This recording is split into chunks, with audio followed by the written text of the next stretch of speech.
Stunning young Dinah mingled with the wicked daughters of Shechem. Spoilt brat Shechem was lustfully attracted to Dinah, demanding marriage of the girl he raped. Dinah's brothers were full of righteous indignation. By asking for Dinah to be wed to her rapist, Hamor was condemning himself to death. They disguised their hatred masterfully. They concoct this very Jacob-like web of deception. They've bought this heel-grabbing deception, hook, line and sinker. Every last one of these immoral, barbarian family brothers agree to be circumcised to avoid war and gain riches. The Jews are not a people to mess with, so Simeon and Levi take justice into their own hands. Clearly, their actions were utterly disproportionate. But Jacob is largely to blame in this matter. He failed to take the lead against Hamor in the negotiations for justice for Dinah. Jacob's passivity causes the dysfunction. Genesis 34 verse 1. Now Dinah, the daughter of Leah, whom she had borne to Jacob, went out to see the daughters of the land. And when Shechem, the son of Hamor the Hivite, prince of the country, saw her, he took her and lay with her and violated her. And we'll see in this chapter the troubles that come to the house of Israel because Jacob didn't pitch his tent at the house of God. Rather, he pitched his tent at Shechem, meaning shoulder. And Israel will shoulder the burdens or sinfulness of Shechem. Parents should choose wisely where and how you educate your children, who they spend time with and play with, what neighbourhood they grow up in, and what they watch on TV and screens. How much screen time? Should they use social media? Should they have a phone? Cost, convenience, work or business opportunities are not your only considerations. Who will your children be influenced by in your housing choice? It doesn't matter how good a deal you get if your children end up on drugs or pregnant or messing with criminals. Stunning young Dinah mingled with the wicked daughters of Shechem. She kept bad company and got into trouble. Prince Shechem, the town name for him, sees pretty, likely mid-teen Dinah. He takes young Dinah. He violated, humiliated, humbled and raped her. Spoilt Prince Shechem was a rapist. Verse 3, his soul was strongly attracted to Dinah, the daughter of Jacob, and he loved the young woman and spoke kindly to the young woman. So Shechem spoke to his father Hamor, saying, "Get me this young woman as a wife." It's useful to join some dots on some of these ancient Bible families and names. Canaan was a grandson of Noah through Ham. He and his children were cursed by Noah in Genesis 9. Heth was the second son of Canaan. The way Genesis 10 is recorded, the genealogy is a little unclear, but Hethites and Hittites seem to be used interchangeably in Scripture. There appears to be a very close connection between Hittites, Hethites, and Hivites in Scripture. So Hamor and Shechem were related to the Hethite landholders who over a century earlier sold land to Abraham, which makes sense, as here in a similar region, they're the leaders and landholders of Shechem. It's even possible Hamor was around to hear and witness Abraham's original land purchase off Ephron, the Hethite. Spoilt brat Shechem was lustfully attracted to Dinah, demanding marriage of the girl he raped. It's easy to spot the difference between love and lust. Kind words spoken to his rape victim? What a fiend! Get me Dinah as wife, Shechem demands of his father. He sounds a lot like the ultimate spoilt brat, Samson. Verse 5, and Jacob heard that he had defiled Dinah, his daughter, and says and does nothing. Jacob fails as a father in his non-response. Now his sons were with his livestock in the field, so Jacob held his peace until they came. Why Jacob? If only Jacob had stood up and condemned Shechem instead of holding his peace. Surely this was the moment for Jacob to stand up. If a father can't respond to the rape of his daughter, he's immediately lost my respect. What sort of man says nothing after the rape of his daughter? Verse 6, then Hamor, the father of Shechem, went out to Jacob to speak with him.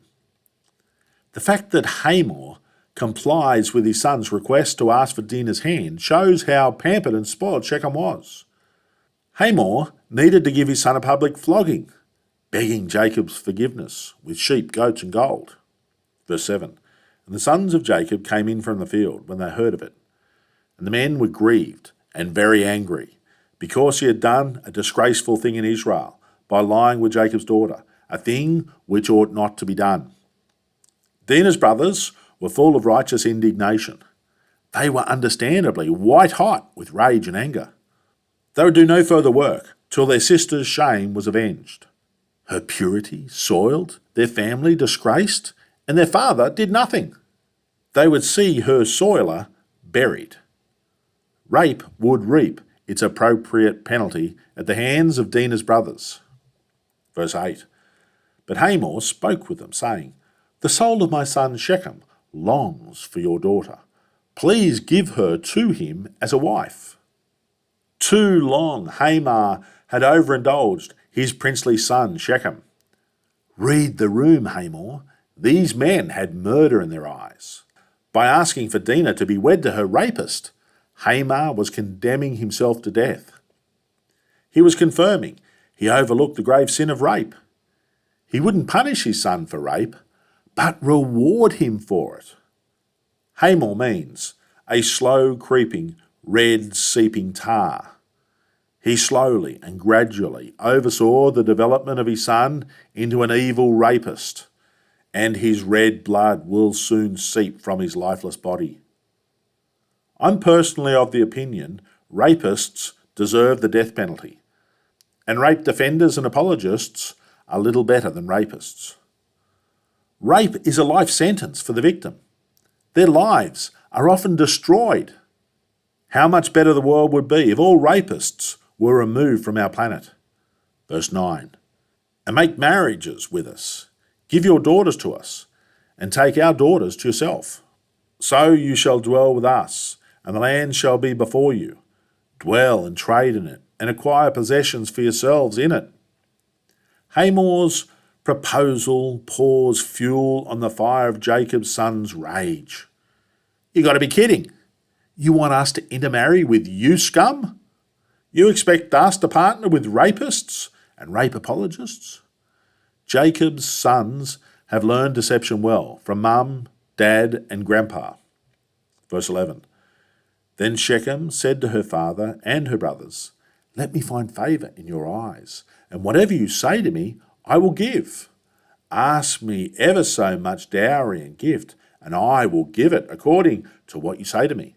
But give me the young woman as a wife. Then the rapist himself puts the question to Dinah's brothers. They disguise their hatred masterfully. And this Shechem scum, how deluded can a man possibly be? Not even a remote hint of an excuse or apology for his actions. How spoilt, how overprivileged, how entitled can one man be? What a fool! I'll give you whatever dowry you demand of me. His lust, his privilege, and his pride leave him blind to certain doom. The only thing he's getting from Dinah's brothers is a quick death after a decidedly uncomfortable 3 days. A revealing truth from this chapter that could easily be overlooked. The name of the Lord isn't mentioned once. His name isn't mentioned, and his wisdom is also surely absent. The Holy Spirit saw to it God's name is not associated with the shocking rape and revenge recorded in this sin-filled chapter. Verse 13. But the sons of Jacob answered Shechem and Hamor his father, and spoke deceitfully, because he had defiled Dinah their sister. You can hardly blame the brothers for their deception. I'm not apologizing for their deceit. I'm just saying from an earthly perspective, I completely understand their motives. The Hivites, the Hethites, the Canaanites, the family of Hamor are the power brokers in the region. They're not acknowledging Shechem's rape. They expect him to be rewarded for his crime. So they have to play their hand deftly, lest the powerful Hethite families, the land barons, fall upon them and destroy them. This town of Shechem, likely only the immediate family of Hamor, maybe a couple dozen men and their families. Yet the family of Jacob are likely not powerful enough to confront this town in open battle. Also note, Jacob and his boys likely know of the earlier cursing Noah placed on the offspring of Canaan. So no way were Jacob's family marrying into the cursed line of the Canaanites. This chapter will also reveal the reason why Judah, Jacob's fourth son, will be chosen to replace him as patriarch, that is, family leader, and why Jacob's second and third sons were bypassed after Reuben, the firstborn, is disqualified for the position.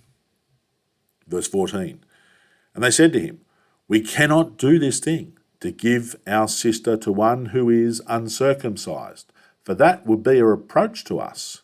But on this condition we will consent to you, if you will become as we are, if every male of you is circumcised. Then we will give our daughters to you, and we will take your daughters to us, and we will dwell with you, and we will become one people. But if you will not heed us and be circumcised, then we will take our daughter and be gone. The biggest revelation for me in this passage is the family of Jacob seems to have spent numerous years at Shechem. In verse 16, it's the sons of Jacob talking. They offer to give their daughters. In other words, numerous of the brothers are now married with daughters. Jacob had only been in Syria for 20 years, serving 7 years before marrying Leah. So upon coming back to the land of promise, Reuben, Jacob's eldest son, was only 12 or 13 years of age. It's clear a number of them now have their own families. Likely the eldest few are well past the age of 20. It's at least 10 to 15 years since they returned to the land of promise. They concoct this very Jacob-like web of deception. They sell this ruse masterfully. And notice Jacob just sits back and watches to see how well they've learned from him. I'll leave this to my boys. Let's see what type of retribution they come up with. Big mistake, Jacob. Verse 18. And the words pleased Hamor and Shechem, Hamor's son. So the young man did not delay to do the thing, because he delighted in Jacob's daughter. He was more honourable than all the household of his father. Oh boy, are they going to cop it? They've bought this heel-grabbing deception, hook, line and sinker. And please don't miss that Shechem, the rapist, is the most honourable man in all his father's house. The rapist is the most honourable and moral man in this disgusting pig family. The Bible makes it clear this is a despicable town of people, a town ripe for judgment.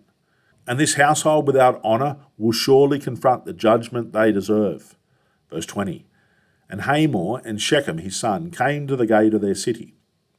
This is the place the leaders gather, similar to the town square or the courthouse. Every citizen of the town would have known Shechem and Hamor were going out to negotiate with Jacob to see if it was war or peace with Israel, the rich Hebrew family from the other side of the river. The entire town probably gathered at the gate to hear news of the negotiations. Continuing halfway through verse 20. And Hamor and Shechem spoke with the men of their city, saying, These men are at peace with us. The citizens would have been greatly relieved to hear news of peace. Therefore, let them dwell in the land and trade in it, for indeed the land is large enough for them. Let us take their daughters to us as wives, and let us give them our daughters. Only on this condition will the men consent to dwell with us, to be one people, if every male among us is circumcised, as they are circumcised. Now, if I was one of the men of that city, I wouldn't have been signing up to this agreement. You want me to do what for peace? No way, no how, no chance. I'd be out of that city in a heartbeat. But I think Shechem is a small town, brothers and cousins, under the paternal leadership of Hamor, with Shechem, the heir apparent. I think news of the avoidance of war and the prospect of sharing in the riches of this foreign Hebrew family is very impactful. Verse 23, will not their livestock, their property, and every animal of theirs be ours? Only let us consent to them, and they will dwell with us. And all who went out of the gate of his city heeded Hamor and Shechem his son. Every male was circumcised, all who went out of the gate of his city. Every last one of these immoral, barbarian family brothers agreed to be circumcised to avoid war and gain riches. Oh, the dangers of the lure of easy money. Easy money is rarely ever easy. If an offer seems too good to be true, it usually is. The men of this city are completely immoral. Remember, the rapist is considered the most honourable among all of them. This mob of moral sewer pit dwellers are going to face the judgment of Israel. You rape our sister, you die. A new family has come to Canaan, and they take no prisoners. It'll be a long time before anyone ever dares to rape an Israelite girl again. Verse 25. Now it came to pass on the third day that they were in pain. The two of the sons of Jacob, Simeon and Levi, Dinah's brothers, each took a sword and came boldly upon the city and killed all the males. And they killed Hamor and Shechem his son with the edge of the sword, and took Dinah from Shechem's house and went out. The sons of Jacob came upon the slain and plundered the city, because their sister had been defiled. They took their sheep, their oxen, and their donkeys, what was in the city and what was in the field, and all their wealth, all their little ones, and their wives they took captive, and they plundered even all that was in the houses. And right there you see Israelite justice. I still can't understand why the Arabs today want to still pick fights with the Jews. The Jews are not a people to mess with. You pick a fight with a Hebrew, they will mess you up. You wrong them or their family, they will bide their time and strike vengeance with deadly and unexpected force. This fool Shechem had kidnapped Dinah after raping her. It's only after her brothers avenge her shame that she's released. Now, undoubtedly, Simeon and Levi take the vengeance too far. I think Hamor and Shechem deserve to die, the rapist and the rape apologist. I have no issue with their death. This was early in human history, a time before proper ruling governments and courts of law. Justice was something you'd negotiate. If the perpetrator had greater power, you didn't get justice. So Simeon and Levi from the weaker family of Jacob take justice into their own hands. They go too far by killing all the other men, unrelated to the defilement of their sister. But no tears from me, as this town of men were an immoral bunch, ripe for judgment. Verse 30. Then Jacob said to Simeon and Levi, "You have troubled me by making me obnoxious among the inhabitants of the land, among the Canaanites and the Perizzites. And since I am few in number, they will gather themselves together against me and kill me. I shall be destroyed, my household and I." But they said, "Should he treat our sister like a harlot?" You can't argue that Simeon and Levi didn't go too far. Clearly their actions were utterly disproportionate. But Jacob is largely to blame in this matter. Firstly, it was his choice to pitch his tent near such a wicked city. He put the iniquity of this town on the shoulders of his family. Secondly, he trained his sons to be deceitful, brutal, and always win. And finally, he failed to take the lead against Hamor in the negotiations for justice for Dinah.